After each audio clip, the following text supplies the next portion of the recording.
أعوذ بالله من الشيطان الرجيم بسم الله الرحمن الرحيم যাদের মধ্যে কি আছে? তাকওয়া আছে। তারা কি? মুত্তাকিন। এবার প্রশ্ন হয়, তাকওয়া কি জিনিস?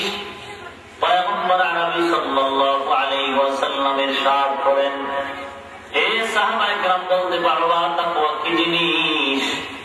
সাহাবায়ে কেরাম বলেন, ইয়া রাসূলুল্লাহ, আমরা জানি না, আপনি ভালো জানেন, আল্লাহ ভালো জানেন।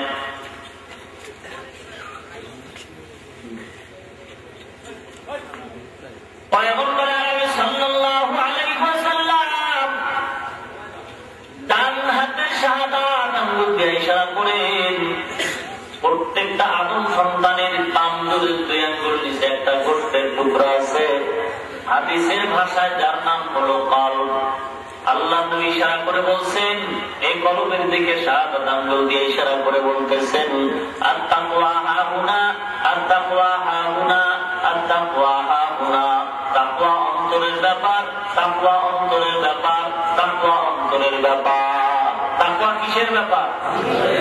অন্তরের ব্যাপার। এবার তাকওয়ার ডেফিনিশন কি, তারিফ কি, সংজ্ঞা কি?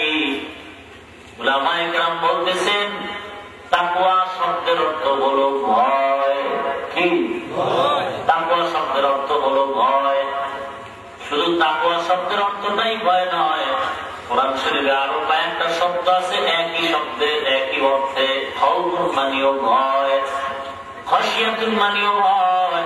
আল্লাহ পাক বলেন, ওয়া আম্মা মান খাফা মাকামা রাব্বিহি ওয়া নাহান নাফসা আনিল হাওয়া ফাইন্নাল জান্নাতা হিয়াল মাওয়া।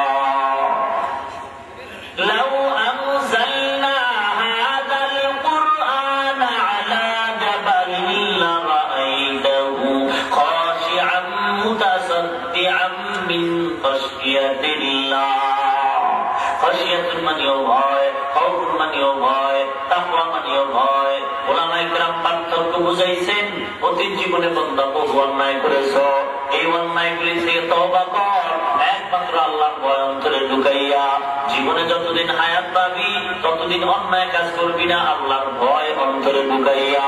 অতীতের ভয়টাকে খাশিয়া বলা হয়, ভবিষ্যতের ভয়টাকে তাকওয়া বলা হয়। আমার আল্লাহ কোরআন শরীফের ভিতরে বারবার বলতেছেন, তাকওয়ার দাম কত জানো? ইন্না আকরামাকুম ইনদাল্লাহি আতকাকুম। হে দুনিয়ার ইমানদার, যার ভিতরে তাকওয়া